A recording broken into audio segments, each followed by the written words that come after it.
I like the Northeast a lot.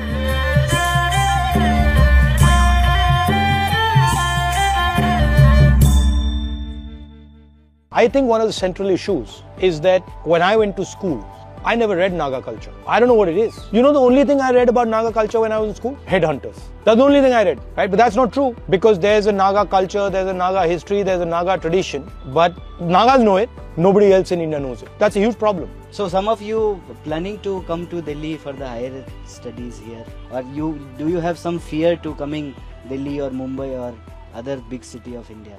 I do have a fear of racism. Like, just yesterday and day before yesterday, we visited like the India Gate and the Red Fort, and people like were looking at us, pointing at us like Chinese, Korean, Nepali. So how did you answer them? Should we put our Aadhaar card in our foreheads and to tell that we are also Indians? There's a little bit of racism against people from the Northeast and stuff. That exists. But that's ignorance. Foolish people. So don't worry about it. And I think Northeast should be much more central in India's thinking and vision than it currently is. In your speech in the parliament, which was yesterday, you have stated, if I'm not mistaken, neither the UPI alliance nor the NDA alliance have, have increased production in our country. So can we expect from the India alliance, if it comes to power, can India alliance assure the youth of our country, like to increase production in our country and also to solve unemployment crisis in our country? If you want to seriously start creating employment in the country, you have to transform the economic system of the country.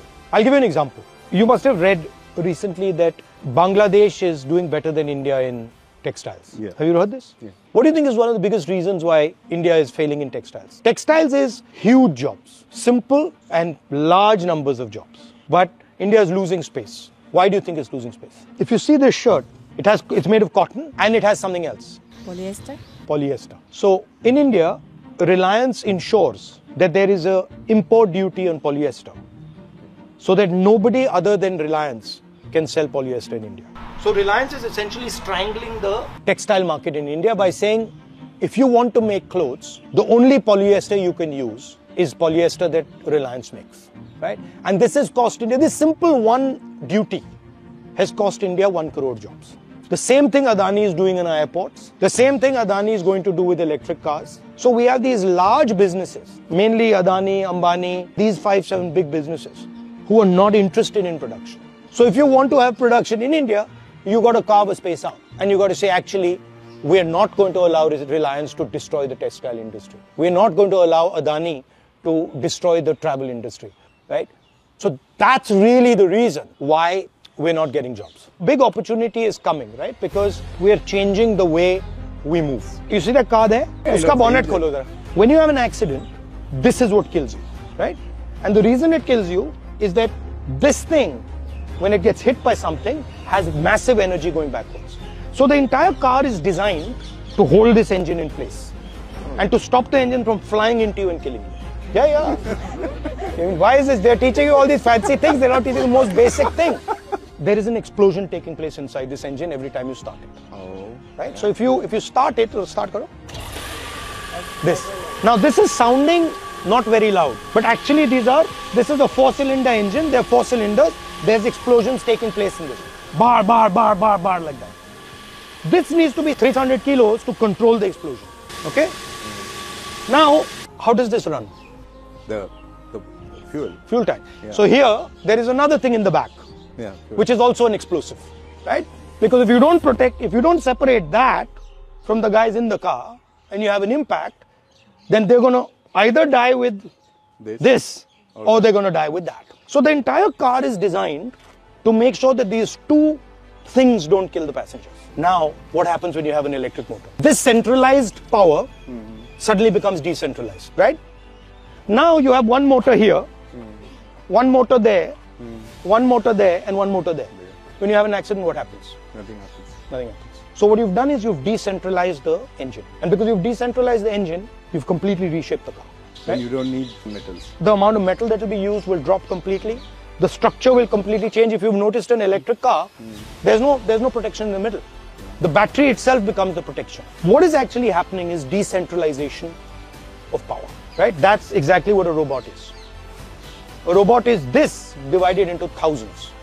One motor here, 5 motors here, 5 motors here. And what is going to be the structure around where that is going to take place? It's going to be the battery, it's going to be the motor. And later when you have autonomous cars and autonomous drones and autonomous everything, what else do you need? You use your eyes to guide the car. Yeah. Now the car is going to develop eyes, which is autonomous driving.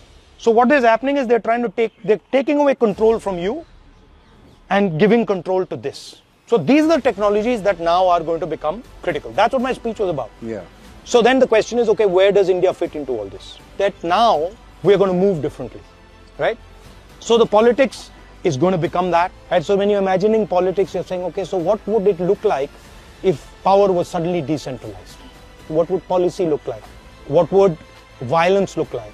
What would war look like? Everything going to change. See, this is what I meant yesterday in my speech. This is what I meant yesterday in my speech, that we have to start taking this understanding to universities and colleges. Yeah, true. What happens? What is the first thing that happens when a paradigm shift takes place? Politically, what happens? Everybody will disagree, I think. No, the first thing that happens is superpowers die, right? So the British power was built on steam.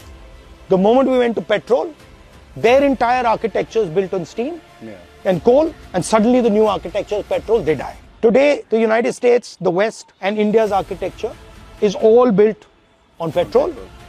We're in trouble. We have to quickly now start moving aggressively to that.